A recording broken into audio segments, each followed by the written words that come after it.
Praise the lord. కీర్తనలు 3వ అధ్యాయము మనం 1 నుంచి 4 వచనాలు పార్ట్ 1లో మనం చదువుకున్నాము.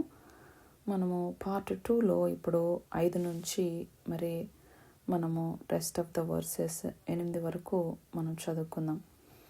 అయితే పార్ట్ 2లో కూడా మీకు కనెక్ట్ అవ్వడానికి ఒక చిన్న మీకు బ్యాక్గ్రౌండ్ ఆల్రెడీ నేను పార్ట్ 1లో షేర్ చేసుకున్నాను.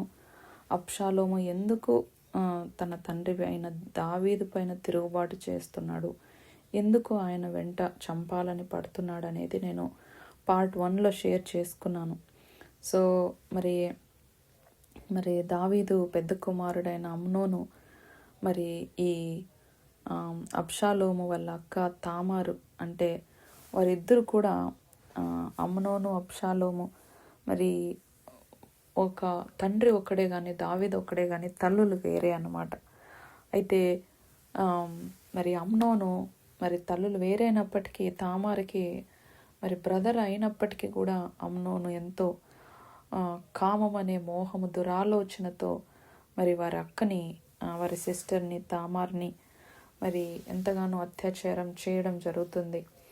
మరి తామారికి సొంత తమ్ముడు కాబట్టి అబ్షాలోముకి ఎంతగానో కోపము బాధ, ఆమెని అలా చూడలేక ఆమె ఏడుస్తూ ఇంట్లో ఉన్నప్పుడు ఎంతో పెయిన్తో మరి చాలా రోజులు వెయిట్ చేసి వారి నాన్న దావీదు శిక్షిస్తాడేమో అని వెయిట్ చేసి మరి శిక్షించలేదు కాబట్టి మరి ఆయన చేతుల్లోకి తీసుకొని ఆయన మరి ద్రాక్షరసం తాగిన తర్వాత మరి ఎలాగ శిష్యులకి ఆజ్ఞాపించినప్పుడు మరి ఆయనని చంపేయడం జరుగుతుంది. 2 సమూయేలు 13వ అధ్యాయం 29వ వచనంలో చూస్తే మనం మరి అలాగా తర్వాత మరి అబ్షాలోము గేషూరుకు పారిపోయాడు.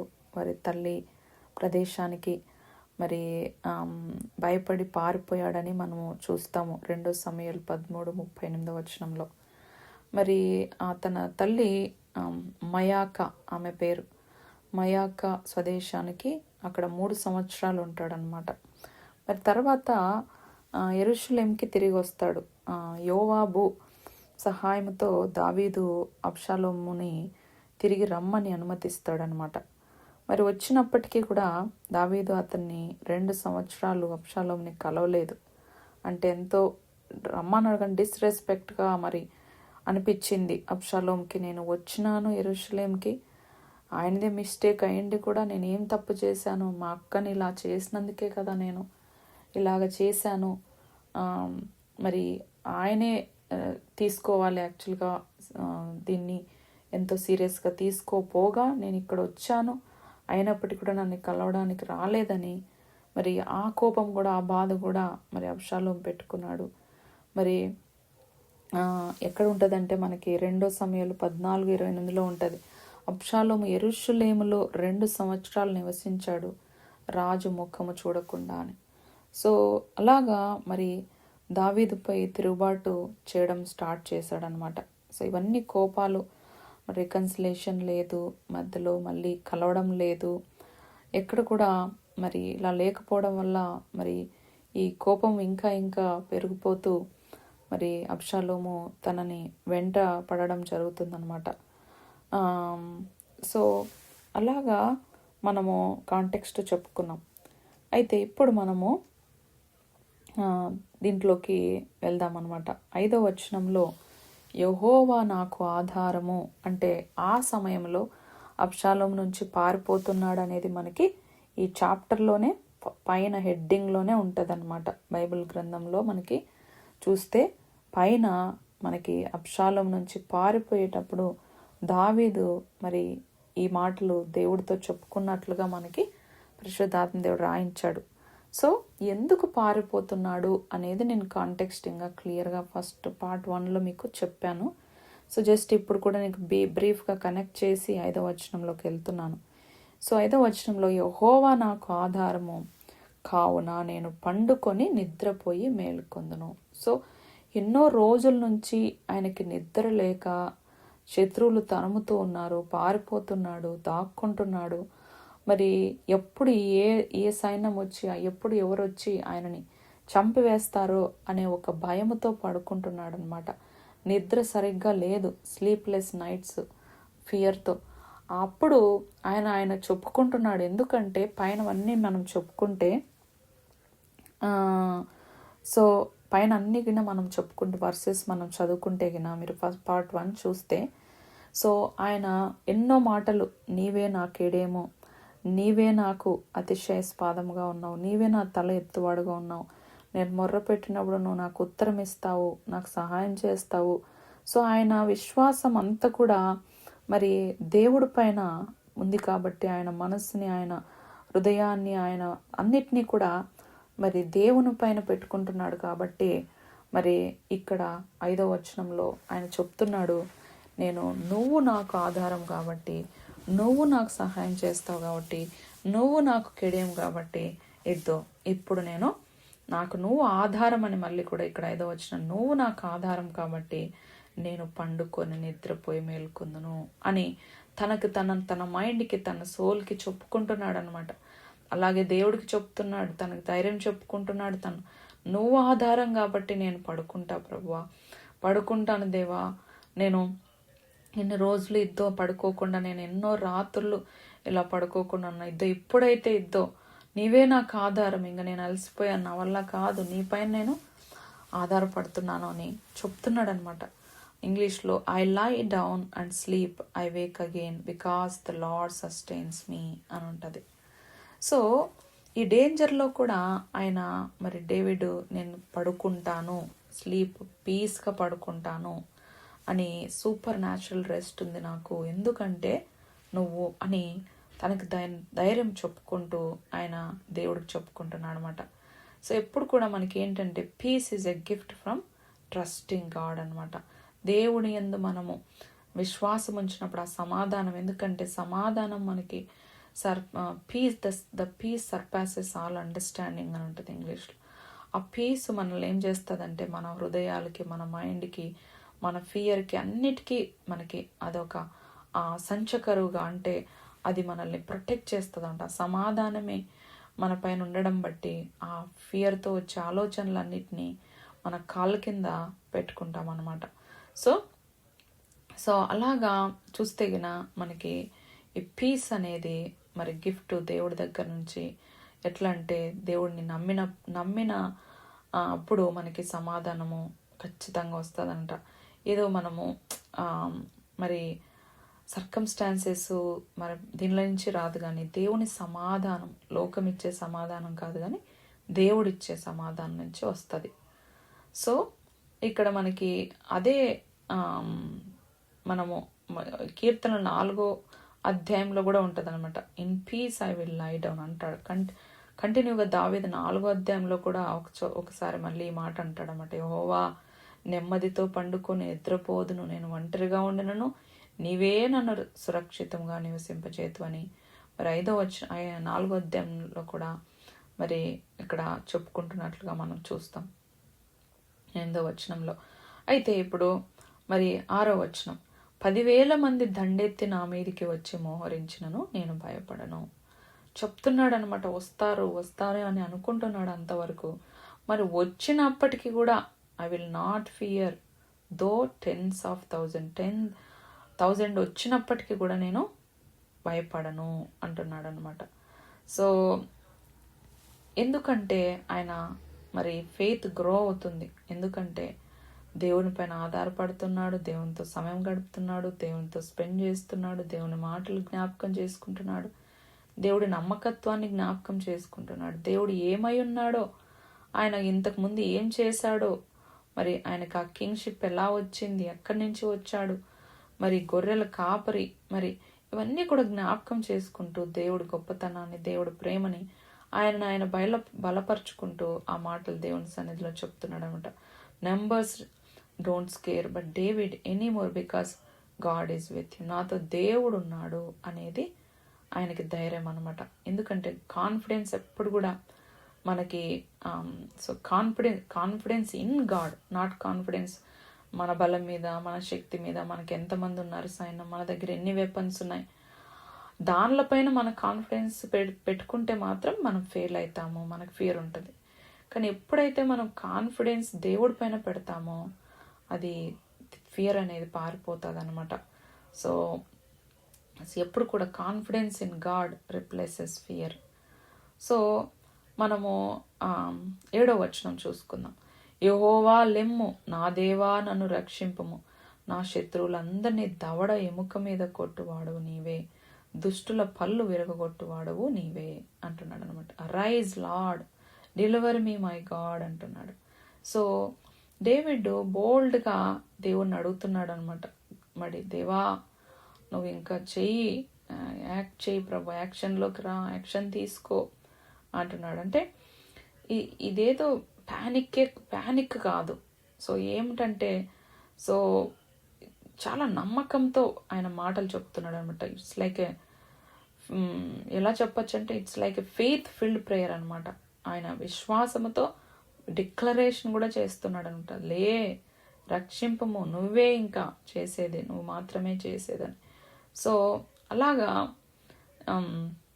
బోల్డ్గా మనకి అర్జెంట్ ఎస్ రాలా దేవా అని మనం ప్రార్థన చేయడంలో మనకి తప్పు లేదనమాట. సో ఇంగ్లీష్లో రైజ్ అప్.